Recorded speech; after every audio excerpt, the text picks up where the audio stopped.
जय हिंद। देखिए, भारत और नेपाल के रिश्ते अचानक से इतने बिगड़ते क्यों जा रहे हैं, और भारत नेपाल के लोगों को ऐसा क्यों लग रहा है कि भारत उनकी जमीन कब्जा कर रहा है, और चाइना कैसे नेपाल को अपने इन्फ्लुएंस में करते जा रहा है, और केपी शर्मा ओली किस तरह से इंडिया और नेपाल के रिश्तों को बर्बाद कर दिए, इसको एक एक करके डिटेल से हम लोग समझते हैं। देखिए, जब मुगलों का पतन हुआ था तो नेपाल के राजा मजबूत थे, वो तराई का एरिया कब्जा कर लिए, कुमायूं, गढ़वाल, सिक्किम, ये सारा एरिया को कब्जा कर लिए।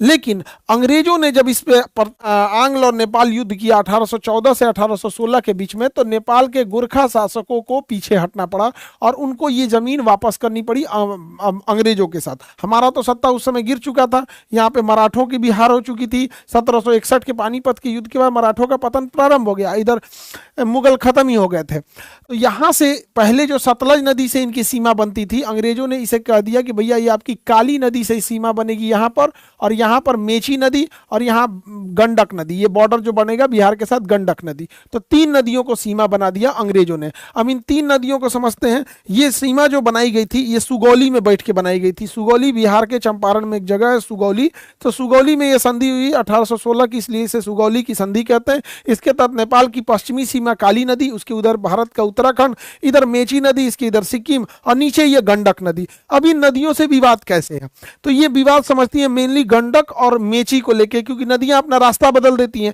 जब हम नदियों के हिसाब से बॉर्डर बनाते हैं तो ये तो समझ में आता है कि उधर वो देश उधर ये देश, लेकिन हजारों साल, 100 साल, 150 साल बाद नदियां अपना रास्ता बदल देती हैं, तो बॉर्डर लाइन आगे पीछे हो जाता है। इसी को समझते हैं लोग। यहाँ देखिए, बिहार में यहाँ पर गंडक नदी अपना रास्ता थोड़ा सा बदल ली, इधर काली और मेची के बाद में समझेंगे गंडक नदी यहाँ चंपारण में अपना रास्ता कैसे बदली। सुगौली की संधि के तहत 1816 में जो संधि हुई थी, इसमें गंडक नदी को हम लोगों ने बॉर्डर माना था। नेपाल में इसे नारायणी कहते हैं, नेपाल के लोग गंडक नदी को नारायणी कहते हैं, और इंडिया के लोग इसे गंडक नदी कहते हैं। अब हुआ क्या, जब ये 1816 की सुगौली की संधि हुई थी तो एक शहर था, सुस्ता नाम का एक गांव था। अब नेपाल चूंकि छोटा एरिया है, उसके पास खेती के लिए ज़्यादा जमीन है नहीं, तो उसके लिए छोटे छोटे गांव भी बहुत मायने रखते हैं। तो सुस्ता नामक जगह था जो नेपाल को था। अब इस गंडक नदी के इस साइड में नेपाल है, और ये सुस्ता विलेज है, ये नेपाल के पास था और इंडिया के पास नहीं था। ये बॉर्डर बनाई थी नदियाँ। लेकिन नदियाँ जैसे कि अपना रास्ता बदलती हैं, नदियाँ ने, ये नदी जो थी, ये गंडक नदी ने ऐसे रास्ता बदल दिया। रास्ता बदल लेने के कारण यहाँ पर ये जो सुस्ता जगह है, ये सुस्ता जगह इंडिया में चला आया। अब ये जगह आ गया इंडिया में। नेपाल का कहना है कि भैया नदी रास्ता बदल दी, गौवा तो मेरा था, पहले जनगणना हमारे यहाँ होती थी। तो एक ये वाला डिस्प्यूट है सुस्ता को लेकर, गंडक नदी को लेकर। उसके बाद जो विवाद है ये समझते हैं थोड़ा सा डिटेल से कि ये वाला विवाद क्या कह रहा है। देखिए, यहां पर काली नदी बॉर्डर बनाती है और इस साइड में मेची नदी बॉर्डर बनाती है। तो काली नदी जो है ना, इसका उद्गम जो शारदा नदी है यानी काली नदी, इसकी उद्गम यानी स्टार्टिंग को लेके प्रॉब्लम है। कैसे, ये उत्तराखंड है, ये उत्तराखंड है। अब जो काली नदी जो है, ये नदियां कहाँ से मिलके बनेगी, इसका 2 नदियों से मिलके बनती। एक नदी की ओरिजिन होती है लिम्पियाधुरा से और एक होती है लेपुलेख से।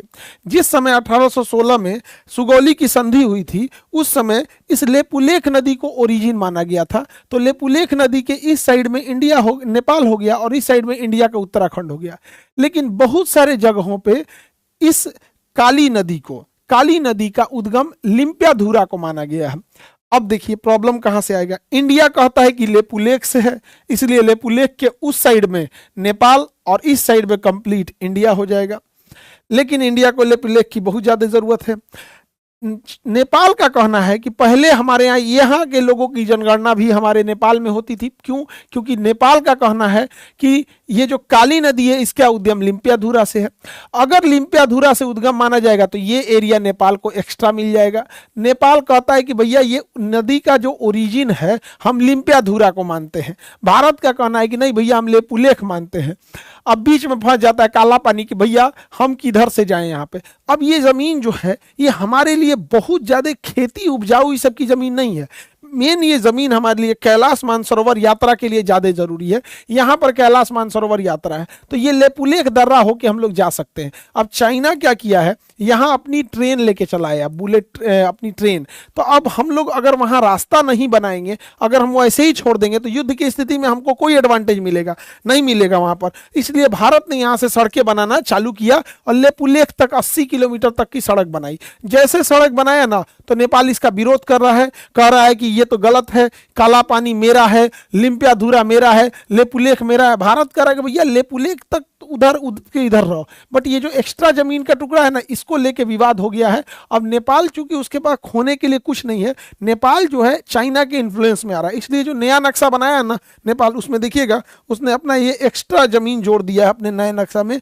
कहा है कि नहीं भैया हम लेपुलेख को नहीं मानेंगे, हम मानेंगे कि ये नदी की जो ये वाली शाखा है, नदियां जब ओरिजिन होती है तो कई छोटी छोटी टुकड़ों में आके मिल के बनती है, यहाँ पे एक ये वाला डिस्प्यूट आ जाता है, जिस वजह से केपी शर्मा ओली इसका बहुत फायदा उठाते हैं।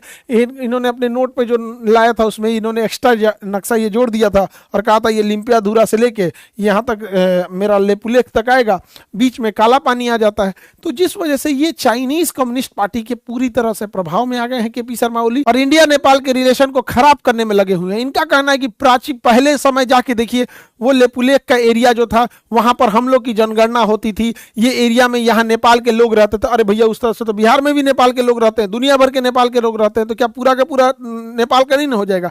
नेपाल और इंडिया के रिलेशन बहुत अच्छे हैं। अब अगर पहले की ओर जाएंगे तो पहले तो हम लोग अखंड भारत में थे, सब लोग हमारा ही था यहाँ पे, ज्यादा दूर कहाँ जाइएगा। 1893 में अफगानिस्तान अलग हुआ, 1947 में पाकिस्तान अलग होता है। यहाँ पर आज़ादी के 10 साल पहले 1937 में म्यांमार टूटता है, 1971 में बांग्लादेश टूटता है। तो ये तो बहुत टूट टूट के बने हैं। तो अगर ऐसे प्राचीन कालते में चलेंगे तो हमारे शास्त्रों में तो जब वेद पुराण की उच्चारण होता है तो वहीं से होता है जम्बू द्वीप है, तो पूरा एशिया हम लोग का होगा, जम्बू द्वीप बोला जाता था एशिया को पूरा का। तो ऐसा नहीं ना होता। तो ये रिलेशन को मेनली चुनाव जीतने के लिए केपी शर्मा ओली किसी भी हद तक गिर सकते हैं, यही इनको खराब लगता है। अब देखिए, इंडिया और नेपाल के रिश्ते को खराब करने से चाइना को ज्यादा बेनिफिट होगा। वो इंडिया को काउंटर करना चाहता है, उसको पता है कि ये चिकन स्नेक अगर हम काट देंगे तो यहाँ के 8 स्टेट पर इंडिया नहीं जा पाएगा। यही वजह है कि चाइना यहाँ से नेपाल से रिश्ते खराब करके इस रास्ते घुसना चाहता है वो नेपाल में, और म्यांमार के रास्ते यहां से वो घुसना चाहता है बांग्लादेश में। यही वजह है कि देखिएगा म्यांमार में भी तख्ता पलट हो गया है, बांग्लादेश में भी तख्ता पलट हो गया है, और काठमांडू में जो नेपाल है यहां भी तख्ता पलट हो गया है। अभी जो सरकार आएगी उसको ये कुछ प्रलोभन दे के यहां अपना सैन्य अड्डा ले लेगा, मोहम्मद यूनुस से अगर ले लेगा तो यहां ले सकता है। तो हमारा फ्यूचर ये गड़बड़ हो जाएगा। ये हमारा चिकन स्नेक है, इसे सिलीगुड़ी कॉरिडोर कहते हैं। तो इस पे गवर्नमेंट को नजर रखने की जरूरत है। हाथ पे हाथ रखने से नहीं होगा। इधर बांग्लादेश में यूनुसा पगलाइए गया है, अभी नेपाल में कौन बैठेगा कोई ठीक नहीं है। दूसरा, ये कई बार उल्टा सीधा बयान देते रहता है। ये बुढ़ा पगला गया है, यहाँ पे कह रहा है ब्राह्मण है, ये बुढ़ऊ ब्राह्मण है, कहता है राम जी का जन्म ना अयोध्या में नहीं हुआ था, नेपाल में हुआ था। बताइए भाई, तुमको कौन ब्राह्मण का शिक्षा दिया? हमको ही नहीं समझ में आता है। ये ओली को ये मान अजीब तमाचा मारने वाली बात है। भारत में भगवान श्री राम मर्यादा पुरुषोत्तम माने जाते हैं, चाहे किसी भी धर्म का हो, उन्हें बड़ा सम्मान की नजर से देखता है। यहाँ पर किसी भी व्यक्ति से पूछा जाएगा कि भैया कोई जैन हो, बौद्ध हो, ईसाई हो, मुसलमान हो, उससे भी पूछा जाएगा कहाँ जन्म लिए थे मर्यादा पुरुषोत्तम राम, तो कहेगा अयोध्या में। लेकिन ये ब्राह्मण हो के भारत और इंडिया नेपाल के रिश्ते खराब करने के लिए कह रहा है कि नेपाल में महात्मा बुद्ध जन्म लिए तो लुम्बिनी में। सीता मैया सीतामढ़ी में मिली थी, बाद में राजा जनक उनको लेके गए थे वहां पे जनकपुर में अपने यहाँ। तो एक से एक ये सब नौटंकी है, रिश्ते खराब कर रहा है। 2015 में बड़ी दिक्कत हो गया था। एक्चुअल में ना नेपाल जो भी सामान मंगाता है तो ये लैंड लॉक कंट्री है। नेपाल एक लैंड लॉक कंट्री है। लैंड लॉक कंट्री उसे कहा जाता है जो चारों ओर से जमीन से घिरा हो, समुद्र उसके पास ना हो। साथ में ये बफर कंट्री है, दो बड़े देशों के बीच का छोटा देश बफर कंट्री कहलाता है। इसे ब्लैकमेल करते रहता है इंडिया और चाइना को। तो ये चाइना, अभी चाइना से कोई सामान खरीदना है या किसी को खरीदना है ना, तो यहाँ से लेके आता है किसी भी देश से, जापान हो गया, साउथ कोरिया हो गया, यहाँ पर कलकत्ता बंदरगाह के, और यहाँ से वो रक्सौल होते हुए लेके जाता है। तो यहाँ से भारत हल्दिया कलकत्ता बंदरगाह से रक्सौल तक एक एक्सप्रेस वे भी बना रहा है। हालांकि चाइना इधर से ट्रेन का भी प्रोजेक्ट ला रहा है। ट्रेन का प्रोजेक्ट ला देगा तो चाइना नेपाल के लिए अपने फेवर में नेपाल को ले जाने में चाइना सफल हो जाएगा। लेकिन भारत को अपने पड़ोसियों पर नजर रखने की जरूरत है। हम दोस्त बदल सकते हैं, पड़ोसी नहीं। और याद रखिएगा, नेपाल, पाकिस्तान, ये बांग्लादेश ऐसे छोटे देश है ना जिनको खोने के लिए कुछ भी नहीं है, तो ये बड़ा खतरनाक हो जाते हैं, जाके बैठ जाएंगे चीन के गोद में। पाकिस्तान, बांग्लादेश क्या हुआ यहाँ पर? इसलिए बड़ी जरूरत है हम लोगों के नाजुक दौर से गुजरती अर्थव्यवस्था में इस चीजों को हम लोग को अपने अड़ोस पड़ोस में ध्यान देना चाहिए। और ये जो नेपाल में है ना ओली, एकरे चक्कर में बर्बाद भइल है। यहाँ पे ओली तोरा हम नहीं जान रही, चाइना वाली राजदूत के चक्कर में बर्बाद भइल थे ओली भाई। देखिए बुढ़ौती में सठिया गया ये आदमी यहाँ पर। ये के चक्कर में गया बर्बाद। ये आकर चाइना से इनकी पार्टी के मीटिंग पे बैठ रही है। ये बताइए, डोनाल्ड ट्रंप अगर इंडिया आते हैं या कोई आता है तो वो भारत सरकार से न बात करेंगे कि समाजवादी पार्टी से बात करेंगे, इधर बिहार में आके नीतीश कुमार से बात करेंगे, किसके साथ गठबंधन कर रहे हैं। लेकिन ये इंटरफेयर करती है। आइए, बुढ़ऊ को समझ में आ नहीं रहा है, एक चक्कर में बुढ़ऊ पगला गया है। नेपाल का आदमी इसको ठीक कर दिया, इनको जहाज पे लदा लदा भागे थे, हेलीकॉप्टर से बेचारा लदा के भागा था फैमिली। इसको लगता था इसका कभी अंत नहीं होगा। नेपाल वाला जंजी लोगों ने इनको तो व्यवस्था कर दिया। तो नेपाल के लोगों को भी सोचना चाहिए। देखिए, इंडिया और नेपाल के रिश्ते बहुत गहरे हैं। हमारा इंडिया और नेपाल के साथ बॉर्डर जो लगता है, उस बॉर्डर पे वीजा फ्री आ सकते हैं लोग, जा सकते हैं लोग, कभी वीजा नहीं लगता है। तो हम लोग भी नेपाल से आ सकते हैं, नेपाल के लोग भी जा सकते हैं। इंडिया में बहुत सारे नेपाल के सेफ काम करने वाले काम करते हैं। हमारे पास पूरी गोरखा बटालियन है, सेना ऐसी, भारत ने ऐसी कोई युद्ध नहीं जीता है जिसमें हमारे नेपाली भाइयों ने शहादत ना दी हुई हो। हमारे भारत में गांव तक में सिक्योरिटी गार्ड में, रात में चौकीदार में, हर जगह नेपाल के लोग भरे हुए हैं।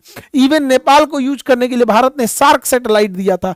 आज भी नेपाल में जो पेट्रोल जाता है, भारत से पेट्रोलियम जाया जाता है, उसको सप्लाई किया जाता है ट्रकों टैंकरों में भर भर के यहाँ पर। हाँ, थोड़ा सा भारत से है क्या चीज है कि नेपाल हमें ज्यादा कुछ बेच नहीं पाता। हालांकि ठंडी के दिन में नेपाल से बहुत लोग कंबल उम्बल बेचने आते हैं। तो भाई बेचो, तुम्हें मना कौन किया है। टेक्नोलॉजी के मामले में नेपाल थोड़ा सा पीछे है, मेडिकल इंडस्ट्री और पीछे, एजुकेशन सिस्टम और पीछे। तो यहाँ थोड़ा नेपाल के लोगों को लगता है आंकड़े देख के कि भैया हम लोग नहीं बेच पा रहे हैं। ये झमेला हम लोग भी झेलते हैं चाइना के साथ। चाइना हम लोग को भर भर के सामान बेच देता है, हम लोग बेच ही नहीं पाते हैं।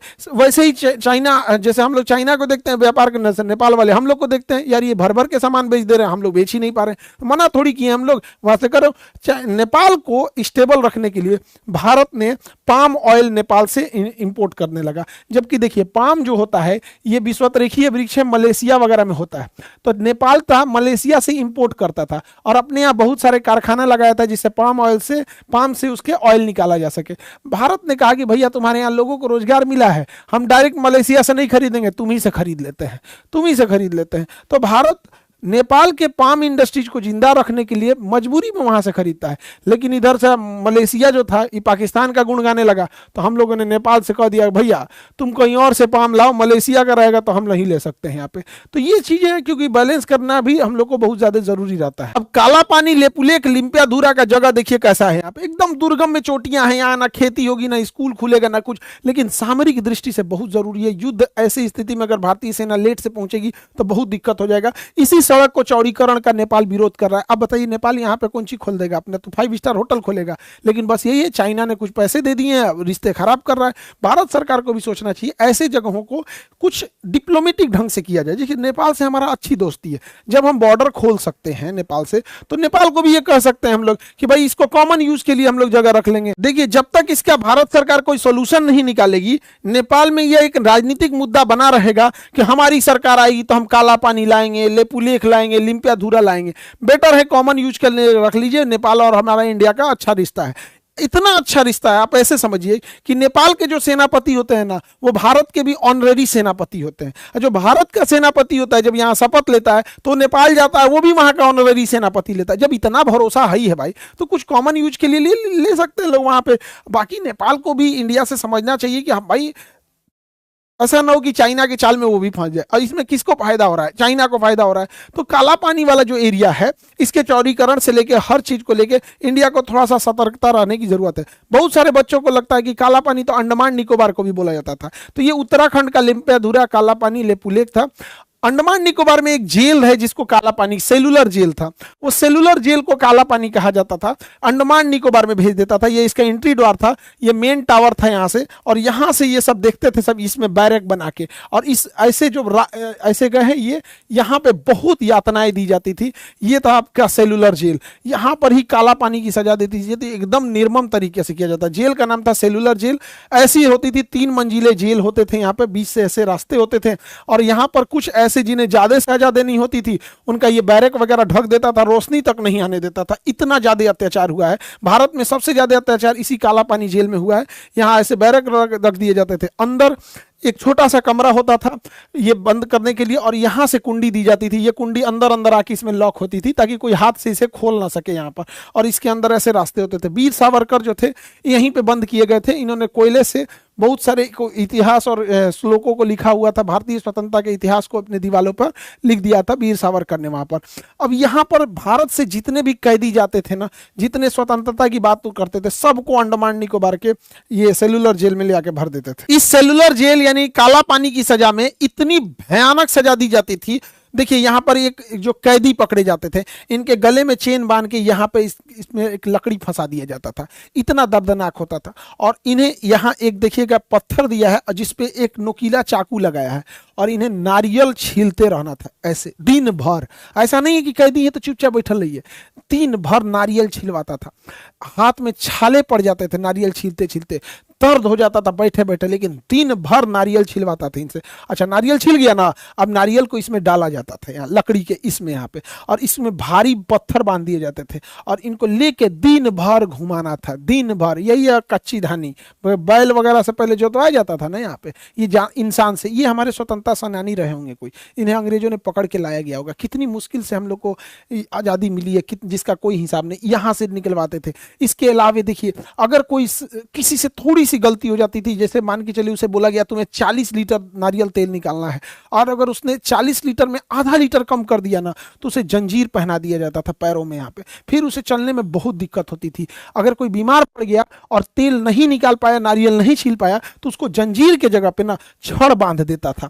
अब ये छड़ जो है ना थोड़ा भी फ्लेक्सिबल नहीं होता है, छड़ बांध, जंजीर में तो फ्लेक्सिबल होता है लेकिन छड़ में थोड़ा भी नहीं होता, ये चल भी नहीं पाते थे लोग। यहाँ पर बहुत बुरी तरह से दर्द करता था, इसको दौड़ाते थे सब, जो चल नहीं पाता था छड़ बांध के उसको ये अंग्रेज दौड़ाते थे सब। कितने जालिम थे सब यहाँ पे। और गर्मी पड़ती है अंडमान निकोबार समुद्र के किनारे वाले एरिया में, बहुत चिलचिलाहट वाली गर्मी पड़ती है। उस गर्मी में ये सब क्या करते थे सब, पंखा वगैरह कुछ नहीं देते थे सब, और ये जूट का बोरा जो इसका जानवर को पहनाया जाता है, ठंडी के दिन में ओढ़ाया जाता है, लोग देहात में आदमी पैर पोछने के लिए यूज करता है, यही पहनाते थे सब। पूरा चमड़ा उधड़ जाता था और सबके सामने बांध कर, और यहां पर मारते थे सब, पूरे कमर पे बैठने की जगह पे यहां पे चमड़ा उतर जाता था।